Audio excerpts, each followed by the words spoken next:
Ako po si Silo Amores and kami po ay recent members ng church. 1 year na po akong umati sa church ng GHA po. 4 years na sa Jesus Harvest. Dumating kami sa GSA 2018. 8 taon na po kami sa Jesus Harvest. 8 years na po kami dito sa GHA. 8 years na kami dito sa Jesus Harvest Assembly of God. Magti-10 years na po kami sa GHA. 11 years na ako sa church. And 11 years na po ako sa JHA. Ako po ay 13 years na sa JHA. 14 years na ako dito sa church. Nagsimula ako, I think, 2008. Bali, 15 years na rito sa GHA. 16 years na po ako sa GHA Church. Ako po ay 17 years na sa church. Umabot kami ng 19 years dito sa GHA. Almost 22 years here in Jesus Harvest Assembly. 23 years na sa Jesus Harvest Assembly. 23 years na sa church. Naging miyembro po ako ng Jesus Harvest Assembly since 1995. I've been in this church for 30 years. Na-experience namin yung nag-worship kami under the mango tree at meron kaming tinatawag no na BGM, which is Buhat Gamit Ministry. Ang mga worker ng church, ang mga kabataan, madaling araw, bumabangon, gumigising, naghahakot ng mga silya, papunta doon sa manggahan. Para po kaming mga Israelites. Then yung pong mga house-to-house Bible study. Nag-start ako sa church, single pa ako noon. Early years, young professional ministry. Unti-unti kaming nilagay ni pastor sa backup, lahat ng young professional na yon. Kaya ang daming backup dati. Maganda kasi every Sunday meron kaming youth meeting kasi si pastor that time, parating siya, every Sunday noon ginagather lahat ng mga YP. Maganda yung namin noon, samahan noon that time.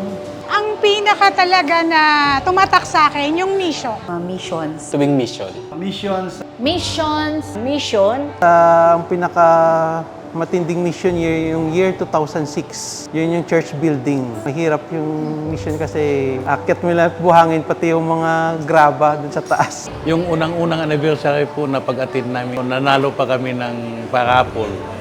Siguro yung pinaka-highlight kasal kasi yun yung special day. Special day talaga. Yung favorite memories ko, number 1, mission. Na i-train sa amin ni Pastor John, yung reaching the lost souls. Youth camp, kung saan doon talaga yung nas motivate ko as kabataan noon na mas patuloy pang makilala yung Panginoon. Youth ng sa RRC. Family camp, family outing. Masaya doon. Maraming moments sa missions talaga na doon ako nag-grow kasi yung mga hindi ko akalain na magagawa ko sa sarili ko, sa church, doon ko natutunan sa missions work. Define ko na taga-harvest ako, isa akong missionary. Accommodating people. Lagi tayo may handa, lagi tayo may coffee, may merienda, lagi kang busog, sabi nga. Sa harvest, sinabi nga po, harvest. Ang dami pong mga foods and then kasama na din po doon yung balot-balot na nakakatuwa naman po. Masaya, maraming pagkain. Parang barangay, sama-sama. Ang isa sa character ng taga-harvest ay giver. Sakto na sa'yo pero gusto mo pang mag-share, magbigay. Sila ay masayahin at tigit sa lahat ay mapagbigay. Ang isang taga-harvest never na nag-lose ng hope. I thank the Lord kasi una, dito talaga kami lumalago, hindi lang ako, pati yung asawa ko at lalong-lalo na yung mga anak ko. In my 8 years sa GHA, tinuruan niya akong paano maging faithful sa Lord. Faithful sa pagbibigay ng tithes and offering. Tinuruan niya rin ako kung paano maging totoo. Dito, nakita ko yung prayer support. Dito din ako nag-mature sa church na to. Dito kami nanurture sa turo at aral na ibinibigay ng butihing pastor na si Pastor Johnson. Nung time na ako magpabaptize, sinulat ko lahat ng pangarap ko. Sa 11 years ko, lahat natupad na.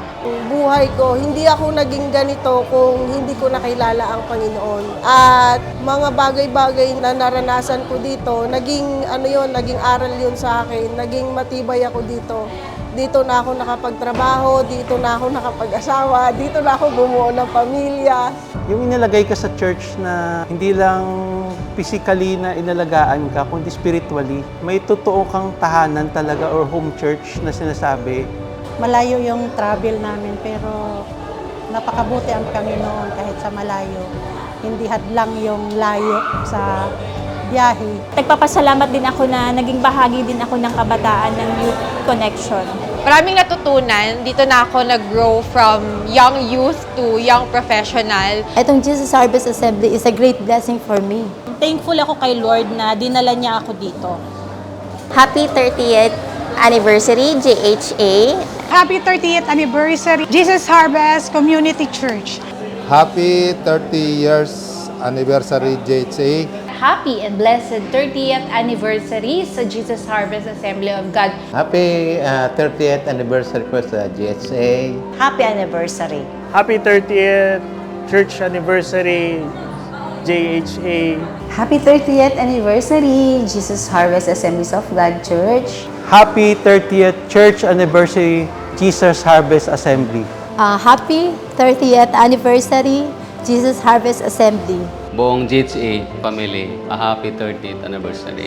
Happy church anniversary, Jesus Harvest Assembly of God. Happy 30th anniversary, Jesus Harvest Assembly of God Community Church.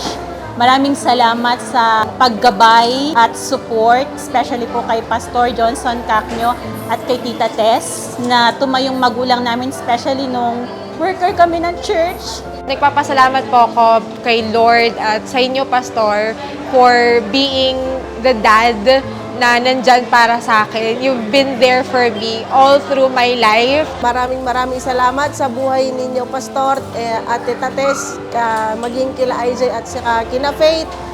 Thank you for all those years sa mga memories kay Pastor, kay Tita Tess.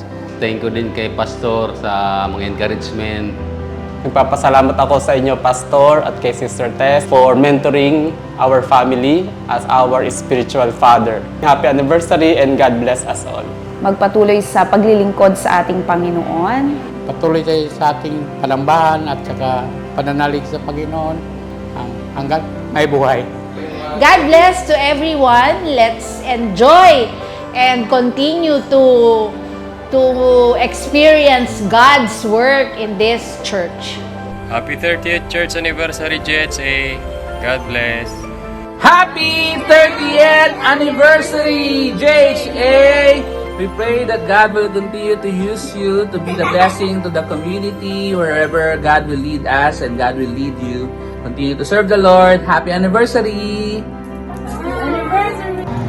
Happy 30th church anniversary, Jesus Harvest Assembly. God bless. Ito ang second family ko. Dito ako tinanim, dito ako lalago. Saludo po ako sa 30 years na pala ang Jesus Harvest Assembly Church. Congratulations po, and I have faith and believe greater things and greater things are yet to come dito sa iglesyang ito. Be ready, be prepared. God will do something good and something great in your lives. To God be all the glory, honor, praise, and thanksgiving. Hallelujah! In Jesus' name. Congratulations po!